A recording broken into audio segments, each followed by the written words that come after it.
Namaskar, Jai Shri Krishna. Illuminating text 1, text 2 and text 3 of chapter 9, Brahma's prayers for creative energy of third canto, the status quo of Srimad Bhagavatam.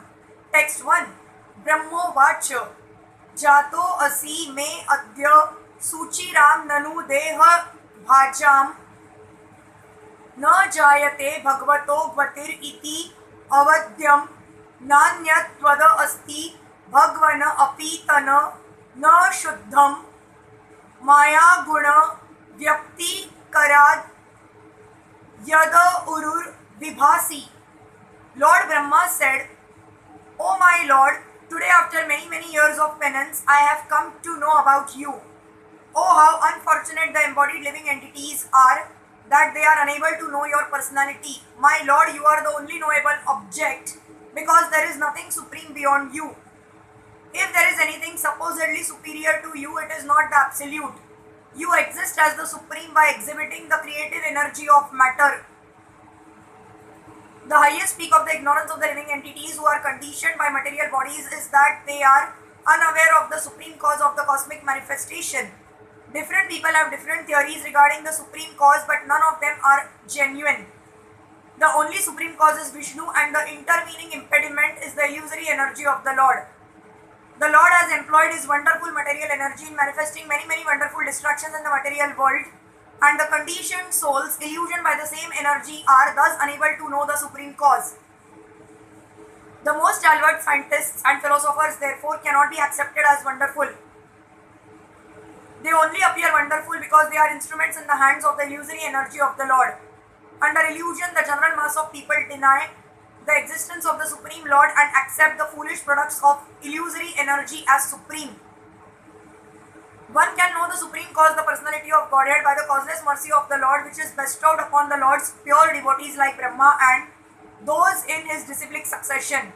By acts of penance only was Lord Brahma able to see the Garbhodakshay Vishnu, and by realization only could he understand the Lord as he is.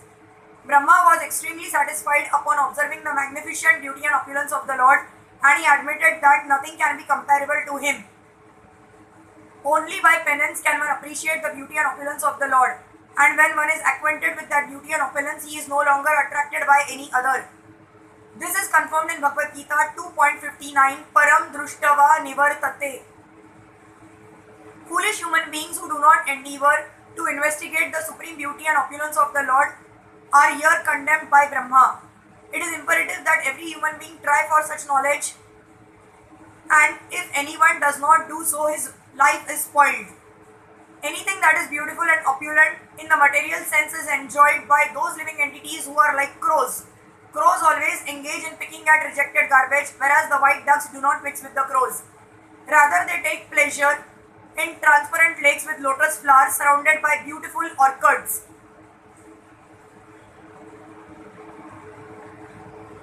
Both crows and ducks are undoubtedly birds by birth, but they are not of the same feather.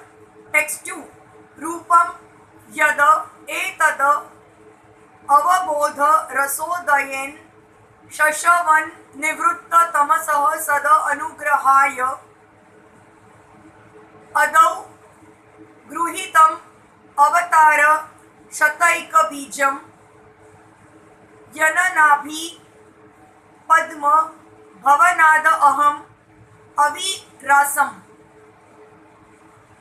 The form which I see is eternally freed from material contamination and has advented to show mercy to the devotees as a manifestation of internal potency.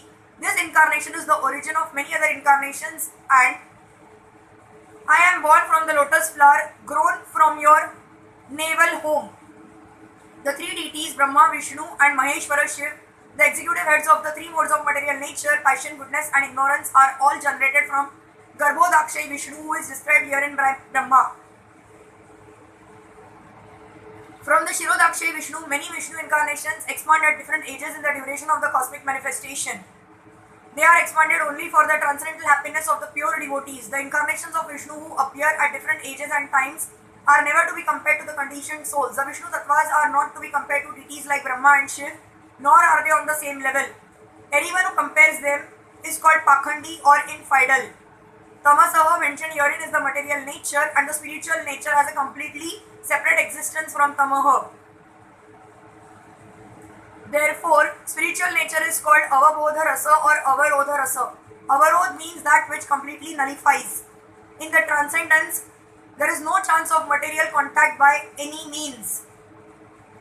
Brahma is the first living being, and therefore he mentions his birth from the lotus flower generated from the abdomen of Garbhodakshay Vishnu. Text 3. Nataha param param yada bhavataha swarupam ananda matram avikalpam avidha varchaha pashyami vishvasrujam ekam avishvam atman bhutendriyatmaka madasta upashrito asmi. O my Lord, I do not see the form superior to your present form of eternal bliss and knowledge. In your impersonal Brahma effulgence in the spiritual sky, there is no occasional change and no deterioration of internal potency. I surrender unto you because whereas I am proud of my material body and senses, your Lordship is the cause of the cosmic manifestation, and yet you are untouched by matter.